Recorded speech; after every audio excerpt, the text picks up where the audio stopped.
તો મહાકુંભના મેળાને લઈને રેલવેમાં મુસાફરોની ભીડ જામી છે।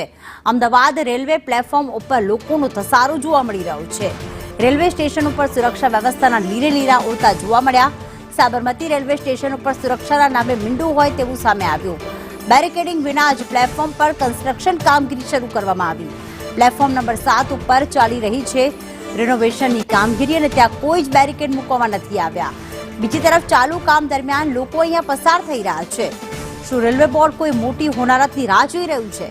મહાકુંભ મેળાને લઈને હાલ રેલવેમાં મુસાફરોની ભીડ। ये बहुत जोखमी है, जिससे कि रेलवे प्रशासन को ये चाहिए कि यहाँ पर बैरिकेडिंग लगाना चाहिए, क्योंकि ट्रेन में जो पब्लिक आ जा रही है, कोई चीज गिर जाए तो उस पर जान हानि का खतरा बढ़ रहा है।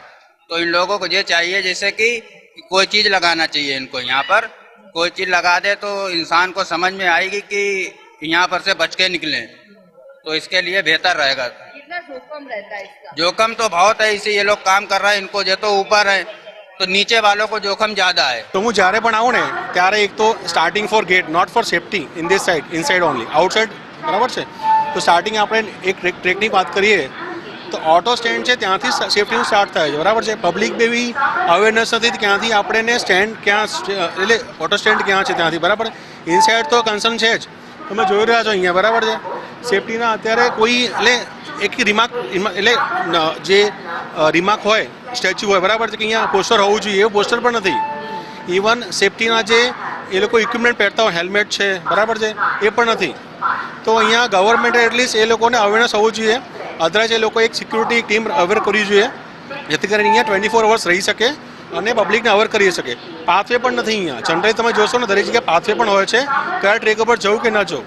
કુંભ મેળામાં જવા માટે લોકોનો ભારે ઘસારો અમદાવાદના રેલવે સ્ટેશન પર જોવા મળે છે અને બીજી તરફ અમદાવાદના રેલવે સ્ટેશનનું જે સાબરમતી રેલવે સ્ટેશન છે તેનું નવીનીકરણ પણ કરવામાં આવી રહ્યું છે, પરંતુ આ નવીનીકરણ છે ક્યાંક લોકો માટે કોઈ મુશ્કેલી ન લાવે તે પ્રકારની ભીતિ જોવા મળી રહી છે, કારણ કે જોઈ શકાય છે કે આ સાબરમતી રેલવે સ્ટેશનનું પ્લેટફોર્મ નંબર 7 છે કે જ્યાં અમદાવાદથી પ્રયાગરાજ, યુપી જતી, વારાણસી જતી તમામ ટ્રેનો અહીંયાથી જ જાય છે, પરંતુ અહીંયા બીજી તરફ જે ઉપરની તરફ જે આ રેલવે સ્ટેશનનું કામ કરવામાં આવેલું છે, જેને લઈને નીચેથી જ્યારે મુસાફરો પસાર થાય છે ક્યાંક કોઈ પણ જ્યારે ઉપરથી કોઈ સામાન નીચે પડે અથવા તો કોઈ જે ઘટના સર્જાય, કોઈ પણ દુર્ઘટના સર્જાય તો જવાબદાર કોણ, તેવી અનેક સવાલો છે તે પણ ઉઠી રહ્યા છે, કારણ કે કોઈ પણ પ્રકારનું બેરિકેડિંગ નથી કરવામાં આવ્યું। સામાન્ય રીતે જ્યારે કોઈ પણ કામગીરી કરવામાં આવતી હોય, ગ્રીન કલરનું જે કપડું હોય છે તે લગાવવામાં આવે, જેથી કરીને ઉપરથી જે કામગીરી દરમિયાન કોઈ પણ વસ્તુ જો નીચે પડે તો કોઈ ઇજાગ્રસ્ત ન થાય, કોઈ ત્યાં ઊભું ન રહે, પરંતુ અત્યારે જોઈ શકાય છે કે લોકો આ જ્યારે કામ ચાલે છે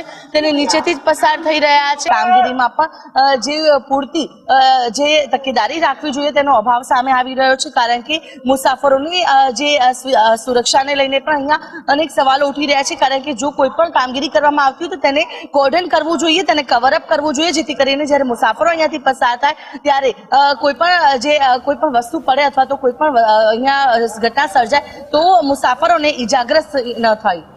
કેમેરા પર્સન મનીષ વાણિયા સાથે આયુષી યાજ્ઞિક, સંદેશ ન્યૂઝ, અમદાવાદ।